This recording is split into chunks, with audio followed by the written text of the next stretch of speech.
छत्तीसगढ़ में संसदीय सचिवों की नियुक्ति हो चुकी है। विधायक दल की बैठक थी और निगम मंडल की सूची आ चुकी है।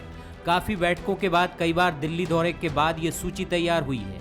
इसको लेकर बीजेपी ने चुटकी ली है। बीजेपी नेता बृजमोहन अग्रवाल ने कांग्रेस नेतृत्व पर सवाल उठाए हैं। उन्होंने कहा कि कई बड़े नेताओं का अपमान नियुक्ति में हुआ है। बीजेपी नेता के मुताबिक इन नियुक्तियों के बाद असंतोष और बढ़ा है और आने वाले दिनों में मध्य प्रदेश और राजस्थान जैसे हालात छत्तीसगढ़ कांग्रेस में होना तय है। हो सकता है अब इनके सब निर्णय जो हैं वो गलत निर्णय हैं और गलत निर्णयों के कारण असंतोष है और असंतोष का परिणाम राजस्थान और मध्य प्रदेश है और अब इन्हें डर लग रहा है और जो राजस्थान में हुआ है, जो मध्य प्रदेश में हुआ है, वो छत्तीसगढ़ में भी होना तय है।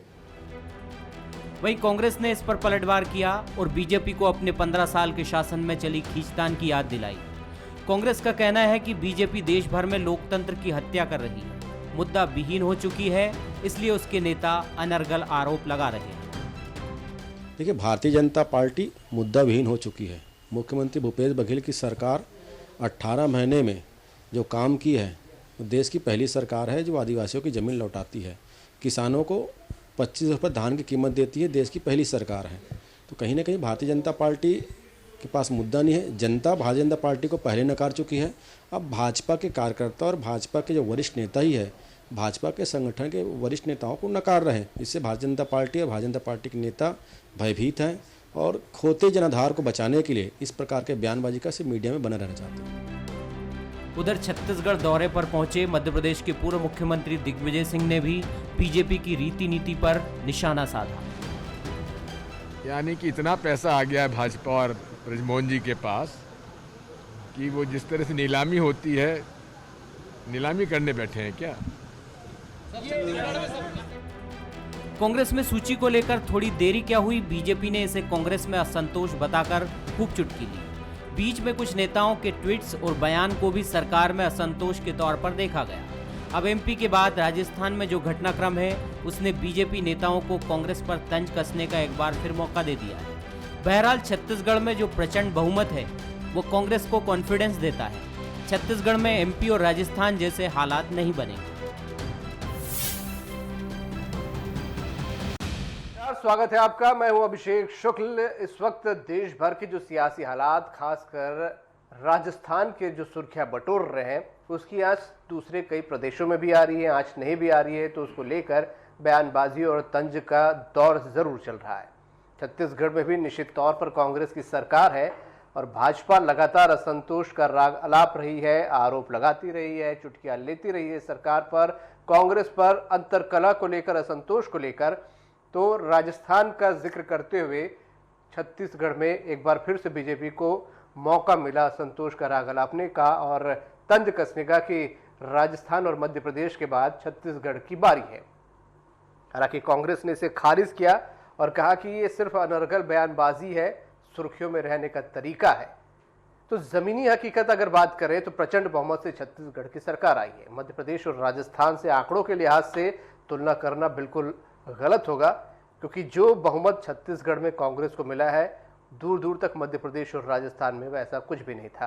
क्या जमीनी हकीकत है, सिर्फ सियासत है, या सियासत के पीछे वाकई कुछ खेल भी है? क्या भाजपा कॉन्फिडेंट है या कांग्रेस कॉन्फिडेंट है? चर्चा इसी पर होगी। अजय साहू जी हमारे साथ है, कांग्रेस से, बहुत स्वागत आपका। रजनीश सिंह जी भाजपा विधायक हमारे साथ है, बहुत स्वागत आपका। हमारे साथ स्टेट एडिटर धनवीन जायसवाल भी हैं, बहुत स्वागत। नमस्कार रजनीश जी, ये जो बृजमोहन अग्रवाल जी ने कहा और बड़ा दावा किया है कि अब मध्य प्रदेश और राजस्थान के बाद छत्तीसगढ़ की बारी, क्या ऐसी कोई लिस्ट आप लोग के पास है? देखिए अभिषेक जी, माननीय बृजमोहन अग्रवाल जी ने जो बात कही है, हम 2018 में विधानसभा चुनाव 3 प्रांतों में हुआ था, छत्तीसगढ़, मध्य प्रदेश, राजस्थान। मध्य प्रदेश का क्या हाल हुआ हम सब देख लिए हैं, राजस्थान में क्या चल रहा है, और उन्हीं के नेता बोल रहे हैं कि बकरी की अम्मा कब तक खैर मनाएगी, वहाँ भी चला चली की बेला चल रहा है।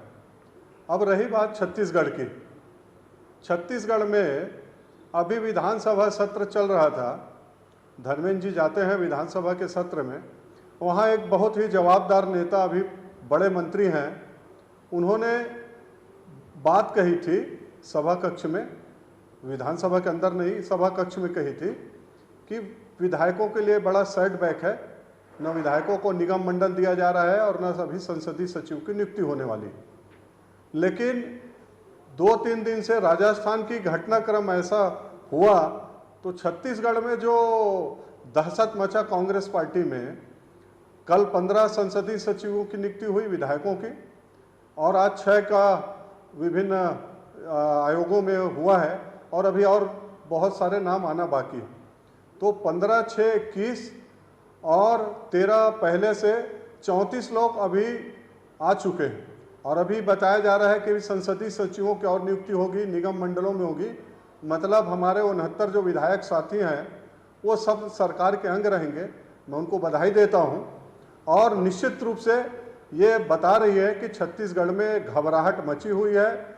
इनके अंदर जो हमारे वरिष्ठ नेताओं ने जो ट्वीट किया है, जो बयान दिया है, कांग्रेस में ये घबराहट है, और उसी का परिणाम है कि इतनी जल्दी जल्दी भाग दौड़ करके नियुक्ति कर रहे हैं, विधायक दल की बैठक कर रहे हैं। एक तरफ बोलते हैं कोरोना काल में वित्तीय बड़ा दिक्कत है, केंद्र सरकार हमको ऋण उपलब्ध कराए, 30,000 करोड़ का हमको पैकेज दे, और ऐसे काम लगातार कर रही, बजट में कटौती करने के साथ साथ जिसमें राज्य सरकार की वित्तीय प्रबंधन भी गड़बड़ाएगा और वित्तीय भार आएगा। लेकिन इनको इस सब चीज से मतलब नहीं है। ये साफ साफ दर्शा रहा है कि यहाँ की सरकार अभी बहुत दहशत। अजय जी, ये जो बयान बृजमोहन जी का आया है और जो रजनीश जी बोल रहे हैं, जो इशारा कर रहे हैं कि दहशत की वजह से ताबड़तोड़ नियुक्तियां हुई, कितनी सच्चाई है? क्या इसका आप लोगों के पास जवाब है? क्योंकि बार बार इस तरीके के इशारे भाजपा करती है। देखिए, सबसे पहले तो बृजमोहन जी ने जो बातें कही उस पर आ जाऊं। छत्तीसगढ़ में जिस तरीके का बहुमत हमारे पास है, इस तरीके के बहुमत में इतना बड़ा जनादेश मिलने के बाद यदि भारतीय जनता पार्टी ऐसे मुंगेरी लाल के सपने देखती है तो मैं भारतीय जनता पार्टी की बुद्धि को प्रणाम करता हूं। और दूसरी चीज, इस तरीके की बात करके वो भारतीय जनता पार्टी ये बताती है, ये दर्शाती है कि उसका असली चरित्र क्या है। उसका चरित्र है अंतागढ़ करना, उसका चरित्र है मध्य प्रदेश की निर्वाचित सरकार को अस्थिर करना। और रजनीश जी बैठकर टीवी चैनल में कहते हैं कि आपने देखा मध्य प्रदेश का क्या हुआ। बिल्कुल सही बात कह रहे हैं रजनीश जी। पूरी देश ने, पूरी दुनिया ने देखा है कि एक तरफ पूरा विश्व जो है वो कोरोना से लड़ रहा था, और आपकी जो भारतीय जनता पार्टी है वो वहां की निर्वाचित सरकार को गिराने का काम कर रही थी। और आपके जो काले मंसूबे हैं वो यही नहीं रुक जाते हैं, उसके बाद आपके लोग टारगेट बनाते हैं राजस्थान को, और वहां पर भी निर्वाचित सरकार को स्थिरता को खत्म करने का जो प्रयास किया जाता है वो भी पूरी दुनिया ने देखा है। तो ये आपकी पार्टी का चरित्र है। लेकिन आपको मैं एक मुफ्त में सलाह देना चाहूंगा, छत्तीसगढ़ के बारे में ऐसी कल्पना भी मत कीजिएगा, ऐसे सपने मत देखिएगा, क्योंकि यहां पर जितने आपके कुल विधायक हैं उससे ज्यादा तो हमने संसदीय सचिव बना दिए हैं। तो इसको ध्यान में रखिए और उसके बाद अपनी राजनीति करिए। अपने आप को केवल सुर्खियों में रखने के लिए कांग्रेस का सहारा लेना पड़ रहा है, और जो सफेद हाथी और किस तरीके की बातें आप कर रहे हैं, तो आपको यह भी ध्यान होना चाहिए, इससे पहले भी आपकी जो सरकारें थी उन्होंने भी संसदीय सचिवों की नियुक्तियां की थी, और तो और निगम मंडलों में भी नियुक्तियां की थी, और अधिकारियों की पत्नियों तक को 2-2 लाख रुपए के तनख्वाह में कंसल्टेंट बना करके इस प्रदेश का जो बंदरबाट करने का काम आपकी सरकार ने किया है उसको भी लोगों ने देखा है। तो केवल अपनी राजनीति चमकाने के लिए कांग्रेस का सहारा लेने का काम मत कीजिए। अपने बूथों में जाइए, अपने कार्यकर्ताओं के बीच जाइए। कांग्रेस जो है, कांग्रेस के अंदर निर्णय लेने वाले बहुत सारे लोग हैं, वो लोग अच्छा बुरा सब समझ सकते हैं, और इसको, इस घटनाक्रम को कहीं किसी और घटनाक्रम से जोड़ के देखने की आवश्यकता नहीं है। कल तक नियुक्तियां नहीं हो रही थी तो कांग्रेस के नेताओं से ज्यादा चिंता भाजपा के नेताओं को था, और उनके माथे पर बल पड़ा हुआ था। आज नियुक्तियां हो जाती हैं तो ये विरोध करते हैं, नहीं होती है तो विरोध करते हैं। तो क्या केवल विरोध करने के लिए विरोध करना है, या सरकार के अच्छे कामों की सराहना भी करनी? धर्मेंद्र जी, जो घटनाक्रम हुए हैं, जो भाजपा ने कहा है, क्या ये महज सियासत है? सियासत है तो उसका मकसद क्या है? और जो हालिया घटनाक्रम हुए हैं राजस्थान के बाद ताबड़तोड़ ये नियुक्तियां हुई, क्या इनको वाकई लिंकअप करना चाहिए? कहीं कोई घबराहट है? देखिए, बृजमोहन जी बहुत वरिष्ठ नेता हैं। पॉलिटिकल गेम और गिमिक्स कैसे किए जाते हैं उनसे सीखा जा सकता है। उन्होंने प्रदेश में जो निगम मंडलों में जो नियुक्तियां हो रही है, प्राधिकरणों में कुछ नियुक्तियां हो चुकी, संसदीय सचिव बना दिए गए, उसको उन्होंने राजस्थान की घटनाक्रम से जोड़ दिया। इसको लेकर के प्रदेश में राजनीतिक माहौल सरगर्म हो गया। दरअसल मध्य प्रदेश की जो परिस्थितियां रही वो एकदम अलग रही है, राजस्थान में उससे कुछ अलग स्थिति है, और छत्तीसगढ़ की जो राजनीतिक परिस्थितियां हैं वो एकदम अलग है। यहाँ का जो परिदृश्य है उसमें किसी तरह के सत्ता परिवर्तन की संभावना देखने की कोई गुंजाइश बचती नहीं है। यदि कहीं कोई असंतोष होगा भी तो उस स्तर पर नहीं हो सकता कि 46 विधायक टूट करके कांग्रेस से अलग हो जाएं। 46 के बिना 2/3 होता नहीं है जो दलबदल कानून के दायरे में आ जाएगा, या 20-25 को इस्तीफा दिला करके जिस तरीके से मध्य प्रदेश में सरकार बनाई गई उस तरीके की भी संभावना यहाँ नहीं है, क्योंकि भारतीय जनता पार्टी के पास कुल 14 विधायक हैं। उस यहाँ सरकार बनाने के लिए उनके पास कोई गुंजाइश नहीं है। कांग्रेस से इतने बड़े पैमाने पर टूट फूट की कोई आशंका नहीं है। कोई इतना व्यापक और भयावह असंतोष की स्थिति भी नहीं है कि कांग्रेस के अंदर इस तरह के कोई उबाल की स्थिति बने। पर फिर भी क्या कोई आला कमान कोई रिस्क नहीं लेना चाहता, क्योंकि जिस तरीके से विधायकों की संख्या बढ़ी संसदीय सचिवों में और निगम मंडलों में, तो कोई रिस्क लेना नहीं चाहते, सभी को संतुष्ट करना चाहते हैं। सचिवों की नियुक्ति तो केवल विधायकों के बीच से ही की जा सकती है, वो संवैधानिक नहीं तो वैधानिक प्रावधान है कि वो संसदीय सचिव वही होंगे जो विधायक होंगे, तो उसमें किसी और के आने की कोई गुंजाइश होती नहीं है। 12 बनाने की बात थी, 15 बना दिए गए, क्योंकि कुछ मंत्रियों के पास ज़्यादा बड़े विभाग हैं और बहुत महत्वपूर्ण विभाग हैं, तो उनको अलग अलग लोगों की जिम्मेदारी देनी थी, और विधायकों को संतुष्ट करना, उनको प्रतिष्ठा को बढ़ाना भी एक विषय था, राजनीतिक तुष्टीकरण का भी विषय था। तो जो विधायक आए हैं संसदीय सचिव, वो उनका अधिकार था। यदि संसदीय सचिव नियुक्त किए जाते हैं तो विधायक ही हो सकते थे। जिन प्राधिकरणों में अब तक नियुक्तियां हुई हैं वो विधायकों के लिए रिजर्व थे, उसमें और कोई नहीं आ सकता था, न उसमें सांसद आ सकते थे, न दूसरे पॉलिटिकल अपॉइंटमेंट हो सकते थे। तो अब तक जितनी नियुक्तियां हुई हैं वो विधायकों के अधिकार के थे। अब यदि किसी निगम मंडल में नियुक्तियां होती है, किसी आयोग में होती है, तो उसको जरूर अलग तरीके से देखा जाना चाहिए कि वहाँ विधायकों की जरूरत क्यों है, क्योंकि वहाँ तो पार्टी के जो संगठन के पदाधिकारी हैं, जिन्होंने संघर्ष किया है, जिनको आपने टिकट भी नहीं दी, जिनको आपने चुनाव लड़ने का मौका भी नहीं दिया, जो अभी किसी पद पर नहीं है, ऐसे लोगों को बिठाए जाने के लिए वो पद बाकी रहे हैं। तो यदि उसमें यदि राज्य सरकार नियुक्तियां करती है विधायकों की, तो उसको जरूर विधायकों के तुष्टीकरण और उनके असंतोष को दूर करने और उनको संतुष्ट करने उस नज़रिए से देखा जाना चाहिए। लेकिन ये तमाम जो अब तक की नियुक्तियां हुई है वो पूरी तरह से वैधानिक तरीके से हुई है, उसमें विधायकों के संतोष असंतोष जैसी किसी बात को जोड़ करके नहीं देखा जा सकता, क्योंकि ये उन्हीं का हक था, उसके अलावा उसमें कोई नहीं आ सकता था। चलिए, ये संकेत हालांकि साफ मिल रहा है कि निगम मंडलों में भी विधायकों को जगह जरूर मिलेगी। रजनीश जी, आप लोगों के दावे में क्या दम है, क्या आधार है, क्योंकि बम्पर बहुमत के साथ छत्तीसगढ़ की सरकार चल रही है, कहीं भी राजस्थान और मध्य प्रदेश से इसकी तुलना नहीं की जा सकती। क्या महज ये सियासी बयान है? अभिषेक जी, माननीय बृजमोहन जी ने कोई दावा नहीं किया है, उन्होंने संभावना व्यक्त की है। और अभी हमारे मित्र साहू जी, अजय साहू जी, जो बड़ी बड़ी बात कर रहे हैं कि भाजपा ये कर रही है, वो कर रही है, उन्होंने कहा कि मध्य प्रदेश और राजस्थान जैसे हालात छत्तीसगढ़ में होना तय है। मैं उसी पे आ रहा हूँ अभिषेक जी, उसी पे आ रहा हूँ। मध्य प्रदेश में कांग्रेस ने जो टिकट दिया था, क्या भारतीय जनता पार्टी से पूछ के दिया था? माधवराव जी सिंधिया हमारे नेता थे, उनके नेता थे? राजेश पायलट जी उनके नेता थे कि हमारे नेता थे? इन्होंने टिकट दिया, सरकार बनी, बड़े बड़े दावे किए, और इनकी मूल समस्या क्या रही? दोनों जगह जो बात आ रही क्या आ रही है कि इन्होंने ऐसी ऐसी घोषणाएं की, जन घोषणाएं की, और सरकार बनने में जो मेहनत किया था उनको दरकिनार किए। मुख्यमंत्री अपने विधायकों को अनदेखी करना शुरू किए। उनको लगा कि ऐसे करके हमको रहने का कोई मतलब नहीं, इसलिए उन्होंने मध्य प्रदेश में भी छोड़ा और राजस्थान उसी राह पर। अब छत्तीसगढ़ की बात कर लें, छत्तीसगढ़ में भी क्या है, अमूमन ये स्थिति है, सब संतुष्ट हो गए। और हम बृजमोहन जी ने कहा है, देखिए अभी संतुष्ट हमको तात्कालिक लग रहा है, इनको 4 महीने 6 महीने दिख लीजिए, दिसंबर के बाद सभी संसदीय सचिवों को समझ में आ जाएगा कि हमको एक शासकीय गाड़ी मिला हुआ है, उसमें आने जाने का है हमारे पास, बाकी ना इनको कोई अधिकार मिलने वाला है, ना इनके हिसाब से कुछ होने वाला है। और जो हमारे वरिष्ठ मंत्रीगण जो अभी असंतुष्ट हैं किन्हीं न किन्हीं कारणों से, उनके बयानों से, ट्विटर से जो समझ में आता है कि उनका काम नहीं हो रहा है, उनका कहना अधिकारी नहीं मान रहे, इसलिए दिक्कत है। और उसी बात को माननीय बृजमोहन जी ने कहा है कि जो मध्य प्रदेश में, राजस्थान में हुआ है वो छत्तीसगढ़ में होगा, उसमें भारतीय जनता पार्टी कुछ करने की जरूरत भी नहीं है, ना हम कुछ कर रहे हैं, ये इनके पास बोलने के कुछ है नहीं। कांग्रेस पार्टी के जो नेता हैं, अध्यक्ष हैं, अब एक परिवार में सिमट गए हैं, उनको पार्टी की दिख ही नहीं रहा है और वो दोष देते हैं भारतीय जनता पार्टी को। वो चुनाव लड़े हैं अपने दम पे, नेता उनके हैं, नेता उनके छोड़ के जा रहे हैं, बोलते हैं भारतीय जनता पार्टी कर दी भारतीय।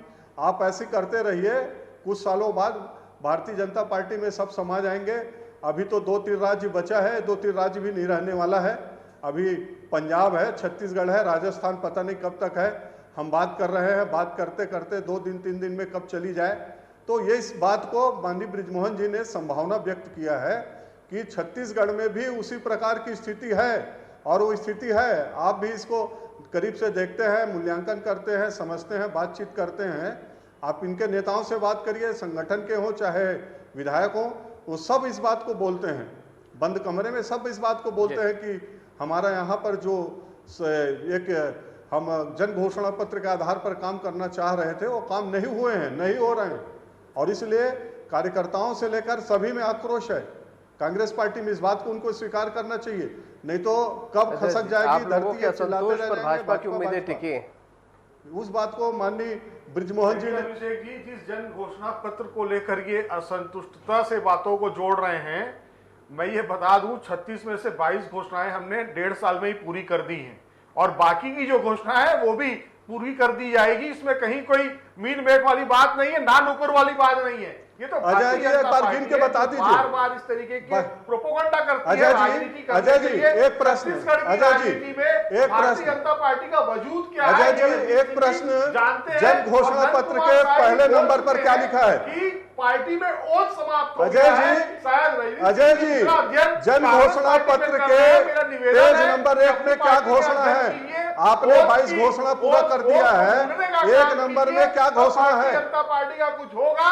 और एक बहुत बढ़िया बात आपने कही, आपने जो बात कही कि जितने बचे हुए हैं कांग्रेस के लोग वो भी आ जाएंगे भारतीय जनता पार्टी में। तो रजनीश सिंह जी, आपने तो कांग्रेस मुक्त भारत का संकल्प लिया था, भाजपा युक्त कांग्रेस कैसे बना बैठे, इस पर भी थोड़ा सा विचार करिएगा। इसलिए कहता हूं अपना घर संभालिए। और जिन लोगों ने भारतीय जनता पार्टी के नेताओं की जो गिरफ्तारियां हुई हैं, 25-25 करोड़ रुपए के जो थैले लेकर घूम रहे थे विधायकों के घर में, 2 लोग जो पकड़ाए हैं उसके बारे में आप नहीं कहेंगे। आप लोकतंत्र की हत्या करने का काम आपका केंद्रीय नेतृत्व कर रहा है। जिन राज्यों में निर्वाचित सरकारें हैं उसको अस्थिर करने का काम कर रहा है। आपने एक रैकेट बना लिया है। राजनीति में सुचिता नाम का शब्द आप लोग समाप्त करने पर तुले हुए हैं। ये भारत के लिए अच्छे संकेत नहीं है। बोले रजनीश जी, आप लोगों ने जो किया है, लोकतंत्र को बार बार दुहाई दी जाती है कि आप लोग लोकतंत्र की हत्या कर रहे हैं। और छत्तीसगढ़ में मैं जानना चाहता हूँ, मैं इनसे पूछ रहा था, ये मैं इनसे पूछ रहा था, अजय साहू जी से पूछ रहा था, वो बोल रहे थे बार बार 22 घोषणा पूरा कर दिए, 22 घोषणा। मैं उनको पेज नंबर 1 में क्या है और पेज नंबर 2 में क्या है और दोनों घोषणा पत्र बताएंगे, बाकी मैं पूरा 36 इनका गिन दूंगा। रही बात 25-25 करोड़ रुपया का लेकर घूमने की, संसद में इन्होंने क्या किया था? इनका पार्टी खरीद फरोख्त करती है। 2000 में जब 2003 का परिणाम आने के बाद कांग्रेस ने क्या किया था? छत्तीसगढ़ जानती है, पूरा देश ने देखा है। पैसा आपके आरोप लगाने से कुछ नहीं होगा। संसद में गड्डियां लहराई गई थी, आपके दिए हुए पैसे। 2003 में कांग्रेस ने जो कृत्य किया था, जनाधार को अपहरण करने का प्रयास, वो छत्तीसगढ़ भूली नहीं है। और उस बात को डॉक्टर रमन सिंह का दामाद कांग्रेस के प्रत्याशी को खरीदने का काम करता है। ऐसे दामन में आपके इतने छींटे हैं कि पूरा दामन दागदार है। 2003 का बताइए, 2003 का कांग्रेस पार्टी ने सरकार का रिजल्ट आने के बाद, कांग्रेस का रिजल्ट आने के बाद, कांग्रेस का परिणाम आने के बाद घूम रहे थे विधायक खरीदने का। 2000 में छत्तीसगढ़ बनने के बाद, अजय साहू जी, छत्तीसगढ़ बनने के बाद पूरा मंडी बना दिए थे, 12 भाजपा के विधायक को ले लिए थे। और आप किस मुंह से बात करेंगे? आप बात करते हैं कि विधायक को खरीद फरोख्त। 2000 में बहुमत होने के बाद भारतीय जनता पार्टी के विधायकों को खरीदा, जिला पंचायत, जनपद पंचायत के सदस्यों को खरीदा। 3 के चुनाव के बाद आपने कहा कि विधायकों का खरीद का प्रयास किया, तो आप लोग और बात करते हैं बड़ी बड़ी हवा दे रहे हैं और 5 साल इंतजार नहीं करना चाहेंगे? नहीं, देखिए अभिषेक जी, भारतीय जनता पार्टी अपने सिद्धांतों पर, रीति रिवाजों पर चलती है। हमारे सब वरिष्ठ नेता हैं, हम किसी प्रकार का हवा नहीं दे रहे हैं। बताएं कि कौन विधायक किसके पास गया है, किनको कौन खरीद रहा है और ये खरीदने के लिए क्यों तैयार है। पूरा देश में आरोप लगाते घूम रहे हैं, ये विधायकों का अपमान कर रहे हैं। और कांग्रेस में थोड़ा भी यदि स्वाभिमान होता और विधायकों में होता तो इनको बुला के समझाते अंदर कमरे में कि आप बार बार ये बात मत करिए। विधायक लोग को टिकट मिलने के बाद, जीतने के बाद बोलते हैं खरीद रहे हैं, तो जो छोड़े हैं उनको खरीदा गया है, तो क्या आपके पास वही लोग बचे हैं जो खरीदा जाते हैं? और बाकी दूसरे पार्टी के विधायक सांसद क्यों नहीं खरीदे जा रहे हैं इतने सालों में? इनका राष्ट्रीय नेतृत्व जो है उसके ऊपर से कांग्रेस के जो युवा चेहरे हैं, जिनके पास जनमत है, जो अपने क्षेत्रों में प्रभावी हैं, ऐसे लोगों को बार बार राज्य गिनाने बैठूंगा तो आपकी उंगलियां कम पड़ जाएंगी। जिस राज्य में दूसरी पार्टी की सरकार है, केवल भारतीय जनता पार्टी उन सरकारों को अस्थिर करने का काम कर रही है, इसके अलावा कुछ नहीं है। आपके विधायक क्यों छोड़ रहे हैं? टिकट तो आप दिए थे, आपकी जवाबदारी है कि भारतीय जनता पार्टी की। हम पार्टी में राजनीति करने हैं। आप 47 से लेकर 2003 तक देखिए कि कितना आपने कहां सरकार को गिराया है। ये अपना इतिहास थोड़ा गिरा बयान झांक के देखें। छत्तीसगढ़ की अगर बात करें तो छत्तीसगढ़ में क्या लगाए असंतुष्टि वाकई किसी लेवल पर है, या जो नियुक्तियां हो गई है उन नियुक्तियों को हम मान के चलेंगे सब ओके हो गया? बाहर निकाला आपने, ताकत है रमन सिंह को बाहर निकाल के दिखाइए कि सत्ता परिवर्तन की कोई गुंजाइश हो। भारतीय जनता पार्टी भले ये कह ले कि कांग्रेस के अंदर अजीत जोगी जी को आपने कहा बाहर निकाला, लेवल वो नहीं है जो छोड़ के आपको बाहर निकाल के अपना पार्टी बनाए। आपको हिम्मत नहीं थी राजनीतिक क्षेत्र में जो काम करता है तो अपनी महत्वाकांक्षाएं होती है और वो अपनी महत्वाकांक्षा पूरा करना चाहते हैं। आप तो उनके टीम है। कांग्रेस के जो लोग हैं उनकी महत्वाकांक्षा इतनी ऊंची नहीं है। खासतौर पर मैं विधायकों की बात करूं तो वो इतने आगे नहीं जा सकते कि साथ क्यों हो रहा है? दल बदल करने की कोशिश करें या सरकार पलटने की कोशिश, मध्य प्रदेश हो, छत्तीसगढ़, फिलहाल तो नहीं दिखाई देती। पूरे देश में जहां तक निगम मंडलों में नियुक्तियों का मामला है, विलंब हुआ है, इस बात को सारे लोग समझ रहे हैं, तमाम लोग समझ रहे हैं। और वो जो परिस्थितियां दिखाई दे रही थी, इसीलिए कांग्रेस ने इसमें फैसला किया। तत्काल पीएल पुनिया 22 जून को आए, पूरी एक्टिविटी शुरू हुई, तमाम कवायद की गई, सारे जो चेहरे हैं वो आइडेंटिफाई किए गए कि किन किन लोगों को क्या जिम्मेदारी दी जानी है। संसदीय सचिवों की नियुक्ति कर दी गई, 2 प्राधिकरण में 6 लोगों को एडजस्ट कर दिया गया। अब निगम मंडलों की सूची कुछ देर में आ जाएगी या कल तक आ जाएगी। तो ये जो स्थिति है, सभी राजनीतिक कार्यकर्ता की महत्वाकांक्षा होती है कि उसको आगे बढ़ने का मौका मिले, छत्तीसगढ़ के हालात बिल्कुल प्रतिष्ठा मिले। जी अलग है, इनसे तुलना किसी की नहीं की जा सकती। बहुत शुक्रिया आप सभी के इस चर्चा में शामिल होने के लिए। तो बार बार इस मुद्दे को हवा दी जाती है कि असंतोष है, और अब जब एमपी के बाद राजस्थान में ये हालात बने तो इसको भी एक बार फिर से लिंक किया जा रहा है। लेकिन जो जानकार हैं, विशेषज्ञ मानना है कि छत्तीसगढ़ के जो आंकड़े हैं, छत्तीसगढ़ की जो फिजाएं हैं वो बिल्कुल अलग है यहाँ से, बाकी राज्यों से। तो यहाँ पर उस जैसी कोई उम्मीद करना फिलहाल बेमानी होगी। हालांकि सियासत है और सियासत चलती रहेगी, आरोपों के दम पर ही सियासत चलती है, वो अपनी जगह पर चलती रहेगी। आज का मुद्दा में